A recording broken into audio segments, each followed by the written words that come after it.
Estamos iniciando mais uma reflexão bíblica, também através do YouTube, pelo canal Frei Gilvander Luta pela Terra e por Direitos e por outros meios na internet.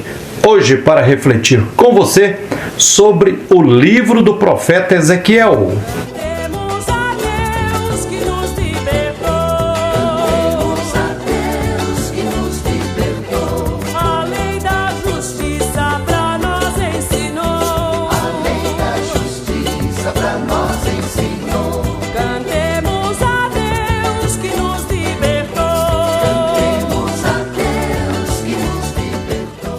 No livro do profeta Ezequiel e em muitos outros livros da Bíblia, há narrativas afirmando que quando a voz de Deus não é ouvida, a pessoa ou o povo pode ser castigado. Como compreender referência a eventual castigo, sendo o Deus da vida um mistério de infinito amor? Quem ama castiga? Não castiga. Em relação ao castigado, há consciência do fato que a exortação à conversão, quando não ouvida, se torna uma condenação. Isto é, nada mais, nada menos que a dinâmica das relações interpessoais. Quando duas pessoas se encontram, se atraem e começam a se conhecer, a relação amorosa pode evoluir, parar ou eventualmente morrer. Mas, enquanto existe, cada ação e reação levam ao aprimoramento ou diminuição daquela relação. Todo ato ou omissão nas relações interpessoais e sociais soma e cultiva a relação ou a empobrece, descultivando-a. Nenhum ato fica neutro.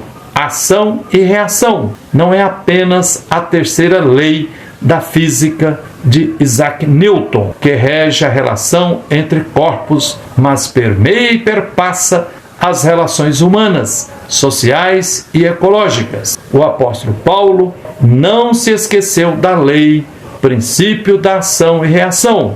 Diz Paulo: tudo que a pessoa semear, isso também ceifará. De modo semelhante, na relação do ser humano com Deus, cada ação que não melhora a relação, a piora, mas jamais a deixa igual. Se não se aceita um convite à conversão como uma oferta de amizade, o recusa.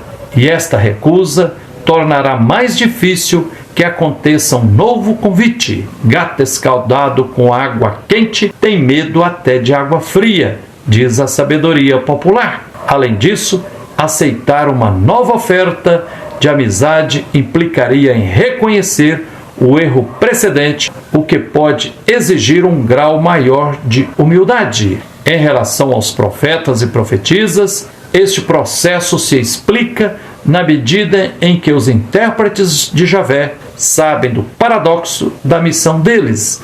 Os profetas e profetisas sabem que a palavra profética conduz às vezes à conversão de alguns poucos, mas na maioria das vezes leva ao endurecimento de muitos. Os oráculos de condenação no futuro, pronunciados com absoluta segurança, refletem a consciência dos profetas de que a advertência seria inútil. Na parábola narrada em Ezequiel 37, de 1 a 14, o povo no fundo do poço do exílio babilônico é comparado com um vale de ossos ressequidos, onde à primeira vista só existem morte e esterilidade, mas na perspectiva de Deus, com comunicação afetiva e efetiva, no vale, território que pode gerar condições de vida, com articulações, pouco a pouco, o povo se desperta e desencadeia um processo de soerguimento.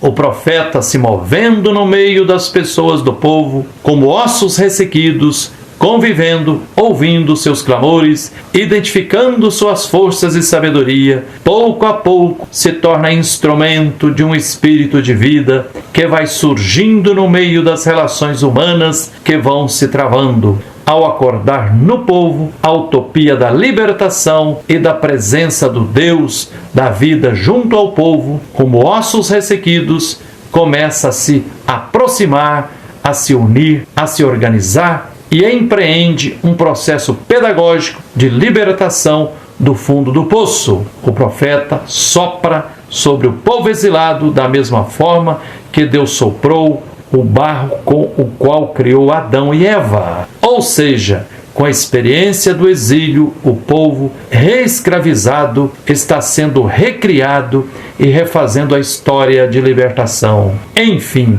é inegável que Ezequiel conquistou pelo seu jeito de ser e agir o reconhecimento histórico como profeta e sacerdote, mas somando tudo, lendo nas linhas e nas entrelinhas, Ezequiel parece ter sido mais sacerdote que profeta. Ele deve ter sofrido de algumas formas o fato de ter sido arrancado de Jerusalém e da terra prometida, mas fez parte do grupo da elite que não foi escravizado na Babilônia, mas apenas deportado. Não devemos também impor uma oposição radical entre sacerdócio e profecia, como se nenhum sacerdote pudesse ser também profeta, ou, ao contrário, que nenhum profeta não pudesse ser, de alguma forma, desempenhar funções de sacerdote. Se considerarmos o sentido original e etimológico de sacerdote, que é aquele que revela o sagrado existente nas pessoas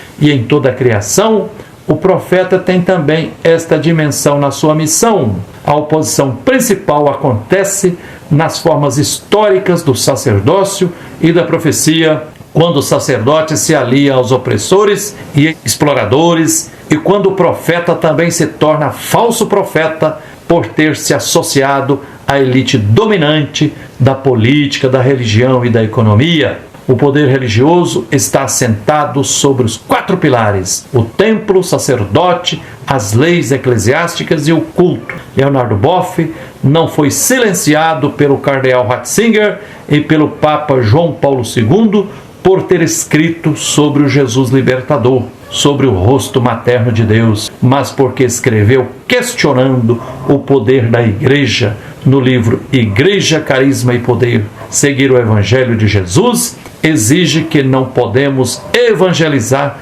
apenas na Galileia, mas temos que marchar para Jerusalém para enfrentar os opressores e exploradores. Quantos mais precisarão morrer para se perceber que o sistema capitalista é máquina brutal de moer vidas? A profecia é anti-instituição. Jerusalém, Jerusalém, que mata os profetas e apedreja os que foram enviados a você. É isso aí. Gratidão pela atenção, que a luz e a força divina continue nos guiando na luta por direitos e por tudo que é justo. Um abraço terno de Frei Gilvander Moreira.